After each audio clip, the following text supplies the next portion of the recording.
Okay, let's get started. Hello, Friday. Whew. Today's Friday, and today we're going to look at another brain smart, brain science-based strategy to avoid what we are calling stinking thinking. Okay, so last week we talked about one strategy to avoid stinking thinking, and that was the power of word choice. Today, we're going to talk about a second strategy to avoid stinking thinking. Uh, so, when a word change is not enough, what can we do? What can we really do to avoid defeat, or at least socially distance ourselves from stinking thinking? That's what we're going to do. So today's a Neuro-Fitness Friday. Welcome to those of you who've joined us before. To those of you that haven't been part of one of our sessions and are joining us for a first time, or maybe a regrouping from a time in the past, Neuro-Fitness Fridays are a chance to look at some proven science-based tools to reboot and refresh your brain for the upcoming weekend after a tough week, and really develop what we like to call a winning mindset. So that's what we're really all about on Neuro-Fitness Fridays. What is stinking thinking, and why is it important to avoid it, defeat it, or as I said, at least socially distance ourselves from it? Stinking thinking we define as the negative noise in our head. It's the static in our head. It's caused by the negative biased brain maps that we all have. It's that negativity that's always lurking in the background, that always wants to creep in, that always wants to put itself in the forefront of our thinking and in our mindset. Everybody has stinking thinking. And you know what? You're normal. Okay. You are normal. It's not you that's bringing yourself down. It's your brain. You know, sometimes I say, sometimes our minds are the biggest obstacles we need to face. And this is one of the cases where our minds are constantly throwing that negativity and static at us. It brings us down. It keeps us from doing our best. It makes us more prone to frustration, even to lashing out and being angry. On the other hand, the opposite of stinking thinking is what I would call a positive mindset, a winning mindset. You know, they've done a lot of research and they've proven that a positive mindset can demonstrate and prove to have 3 times more productivity than a neutral mindset. They even did a study with doctors, and they took a group of doctors and they said, okay, group of doctors that had a neutral mindset, they put some in a positive sense mindset, and before work, they put some into a negative mindset. And you know what? The doctors that they put into a negative mindset made the wrong diagnosis 40% of the time. Now, I don't know about you, but I certainly want my doctor to have a winning mindset, not a negative mindset, because if nearly half the time he's going to get the diagnosis wrong, I want to be no part of that. Okay? We want to avoid stinking thinking. Today, we're going to learn some tools, as I said, some brain-based tools to avoid and defeat stinking thinking. We're going to learn 2 powerful ways to do that. Again, last week was the word choice, the power of word choice. Today, we're going to talk about rebooting and reframing. Rebooting and reframing are powerful brain lifters. Rebooting and reframing are really tools for a positive mindset and a winning mindset. They're tools for resiliency. Many have heard the term resiliency. You know, and they say, how do you define resiliency? Some people define resiliency as the ability to bounce back. I like to define resiliency as the ability to learn, adapt, and bounce forward. Okay, learn, adapt, and bounce forward, not just bounce back. That's resiliency. Now, when you can avoid stinking thinking, I want to tell you what's going on in your body and in your brain. You're not only changing your thinking, you're actively changing the brain chemicals and the neurotransmitters in your brain. You're changing your neural pathways. You're reducing negative hormones in your body. You're doing all of this by changing and taking control of how you choose to think about a situation. So you're actively changing some really physical things that are going on in your body. You have control, you have power, and you're performing a huge act of self love when you can change your thinking. Take back control and show the power that you are in charge. Now let's talk about rebooting. Let's talk about rebooting. And this is a reboot. It's kind of like your computer. I remember when in the old days, when computers technicians were around, the biggest thing was, well, your computer's kind of overloaded. Just unplug it and plug it in again. Now, these days, if you still call the cable company and your cable Wi-Fi or modem seems to be not working, they'll say, just unplug it and plug it back in again. Well, that's essentially what you're doing when you reboot, when you need to reboot. You're unplugging and plugging yourself back in again. So, how do you reboot? Well, back in one of the earlier sessions, we talked about checking for the physical, checking for the physical. And the physical starts with our bodies. Are we breathing correctly? Probably not. Probably need to do some mindful breathing. Are we hydrated? Probably not. Maybe need to hydrate some more, drink some more water. Are we nourishing our bodies right? Have we eaten right? Are we hungry? Are we really taking care of ourselves? Are we moving around? Or we been sitting in one place too long? What about the other physical surroundings? Are we in a place that's really too hot, too cold, too stuffy, too much noise in another room? All of those things can add to and create more negative noise and more stinking thinking. The second thing we need to do on a reboot is not only checking the physical, but also check the emotional. Let's check our feelings. Remember, we talked about thinking about what we're feeling. What am I feeling right now? Put a word to it. Put a word to what you're feeling right now. Think about that. And if you're feeling frustrated, if you're feeling angry, if you're feeling a little sad, that's okay. Just acknowledge it. Just acknowledge that I'm feeling a little frustrated. I'm feeling angry. Acknowledge it. Don't beat yourself up about it. Don't judge yourself for it.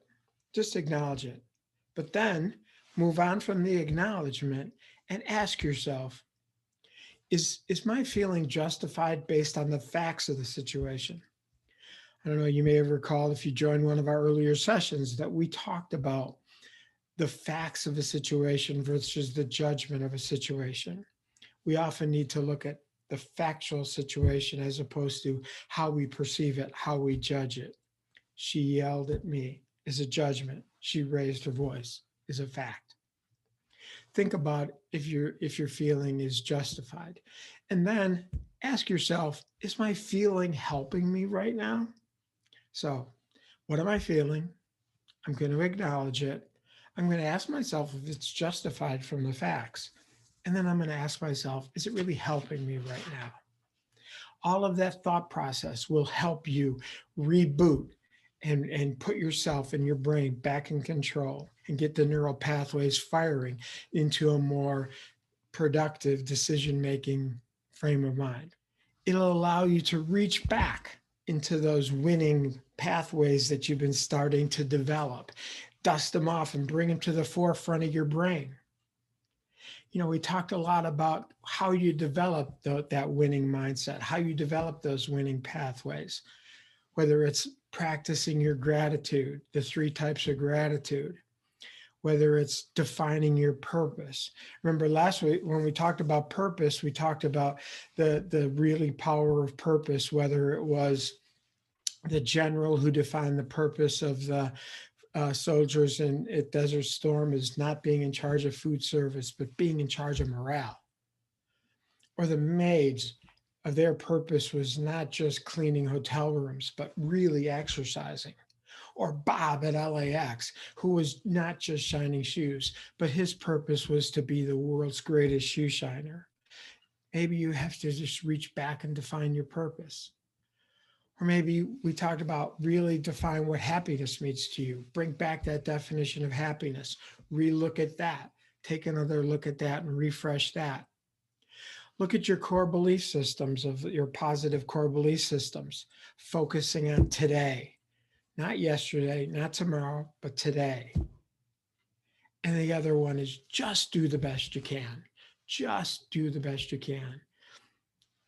Lastly, another way to kind of dust off those positive belief systems and those things are focusing on your strengths.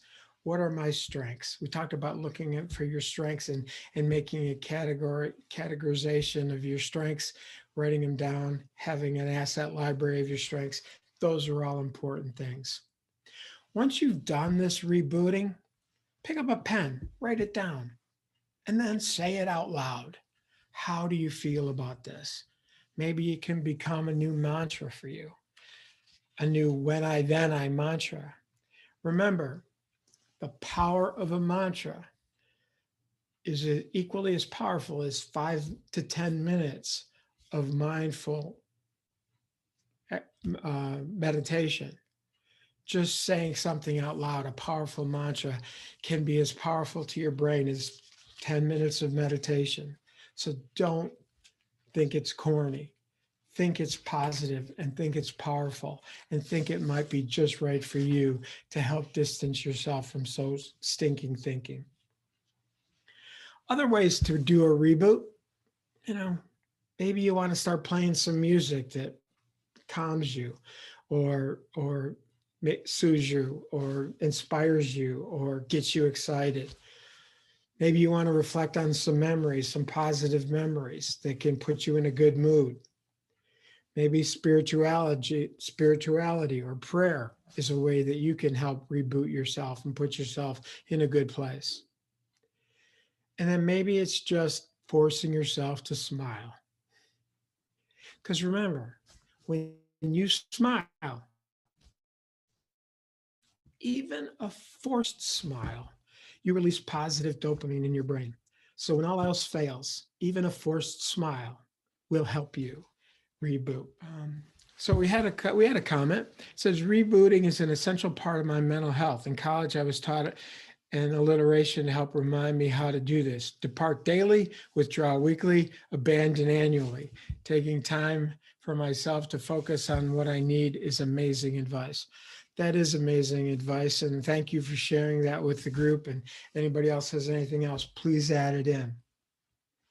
Let's talk a little bit now about reframing, not just rebooting, but how do we reframe? What is reframing? First of all, what is reframing? Reframing is looking at a situation in an entirely different way than our default mechanism would take us there. We talked about a lot of examples of reframing when I just mentioned about reframing your job for a purpose. We talked a lot of examples of reframing of how we could reframe a COVID strapped holiday and how we could look at the positives of what we could get out of that holiday. We talked about a lot of those things. Use the expression, roses. We could view the fact that roses have thorns or thorn bushes have roses. Once went on a trip, was at a very nice hotel, and I left the hotel and got back in the car, and there was a little sign on the dashboard of my car and said, thank you for staying with us. Don't be sorry that it's over, just be glad that it happened. Another easy way to reframe. Let me share a little story with you. Yesterday, yesterday, I was really sluggish. I was feeling tired, uninspired, not motivated, but just physically and emotionally just drained. And you know what? I took 2 naps. Yeah, 2 naps. 20-minute nap in the morning and a 25-minute nap in the afternoon. Now, most of my life, I would have viewed those 2 naps and my experience of yesterday as, you know what? I had a totally unproductive day. I was lazy. I was unmotivated. I didn't get anything done. And I would judge myself and beat myself up and contribute to even more stinking thinking.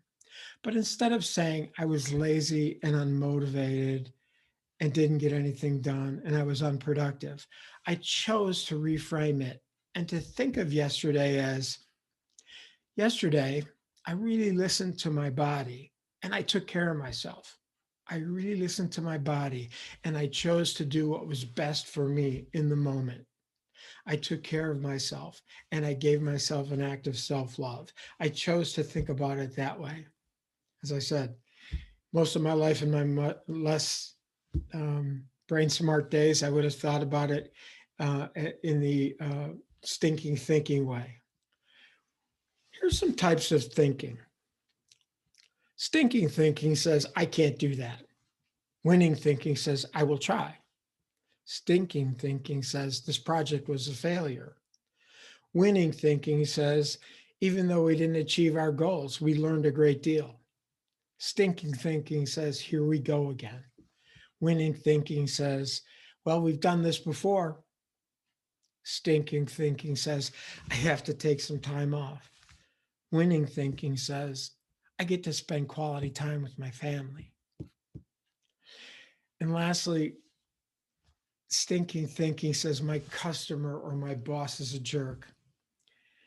Winning thinking may say, I haven't found the secret to making him or her happy, but in the meantime, I'll keep trying new things. How you perceive training for a marathon. During my training, I've been listening to audio books about endurance and resiliency. My current broke down the power of mindset into endurance runners when dealing with pain sensitivity. Runners who dreaded the run and had stinking thinking were shown to run shorter distances and worse performances than positive thinkers. Rather than saying, I can't believe I have 5 miles left on this 9-mile run, you can spin it positively. Those last 4 miles were a great warm up for the next 5. Reframing puts you in the driver's seat and controls the controllable. Fantastic example. Fantastic example. Thank you for sharing that. Thank you for sharing that. When we're looking for winning thinking and not stinking thinking, here are some questions, some powerful questions we can ask ourselves. Here's some powerful questions. Number one, what positive spin can we put on this? What positive spin can I possibly put on this situation? Number two, what are the potential benefits of this situation? What are the potential benefits of this situation? Or number three, what's a reason or what are some reasons I really wouldn't want to miss this? Maybe that'll peel back another layer of the onion and get you to feel like, oh, now I can really dig at it. I wouldn't want to miss this because of this. And then if all else fails and you're still stuck in that swirl of negativity and static, step out of your own skin for a moment and say, how would somebody else look at the situation? Maybe it's somebody you admire or a really smart person, or just how would a different person look at this that I'm not seeing right now? Those are some powerful ways to help you do reframing. Okay, so I'm going to give you, anyone else, we've had a couple of great examples here shared in terms of reframing and rebooting to avoid stinking thinking. Anybody else have any other examples that they want to share? Please put them in the chat box for the group. In the meantime, I'm going to ask you for a little homework assignment. I want you to catch yourself this weekend or in the next few days you to catch yourself falling into the trap of stinking thinking. I want you to catch yourself. And then I want you to do something about it. Choose a new word. Reframe. Reboot. Do something about it. And then once you've done something about it, feel good that you caught yourself and you were able to do something about it. So just live with that good feeling that you were able to do something positive for yourself. And then write it down. Write down and journal as, hey, I had this thought of thinking. I chose to think about it this way. I feel better about it. And then say it out loud, because all of those things are defining the moment, capturing the moment, relishing in the moment, celebrating the moment, writing it down, saying it out loud will help reinforce those positive brain maps and help make the next time stinking thinking comes into your mindset a little easier to defeat. There you go. We've had some great collaboration and contributions from the group today, so thanks to everybody very much. Again, welcome back. If you're a repeat Neuro-Fitness Friday person, welcome for the first or second time. If you're relatively new or an occasional Neuro-Fitness Friday participant, I ask you to continue to reach out to others and bring them in so our community can continue to grow and prosper and thrive. That would be an amazing thing to share this benefit, to share this good feeling with others. So continue to reach out and try to expand and grow our community. When you might be experiencing emotional pain, I wish this pain would stop to, I am lucky I can feel these emotions, to feel, to be human. Great example, another great example of reframing and thinking in something in the positive way. That's terrific. Any others? Any other questions, examples to share? Please put them in. Okay, well, I'm going to wrap this up and close with our remember your homework assignment, if you could, because I'd like to hear some next week, if you'd come back and share some examples with the group of when did you catch yourself, what'd you do about it, and what mantra may have been created out of that experience. Okay, so look forward to next week. We're going to examine another new strategy to help us avoid stinking thinking, yet a third strategy in our journey. So that's great. In the meantime, I'll say hello Friday, goodbye stinking thinking. We're here for positive winning thinking, and we're ready for what's next. Y'all have a terrific weekend. God bless you.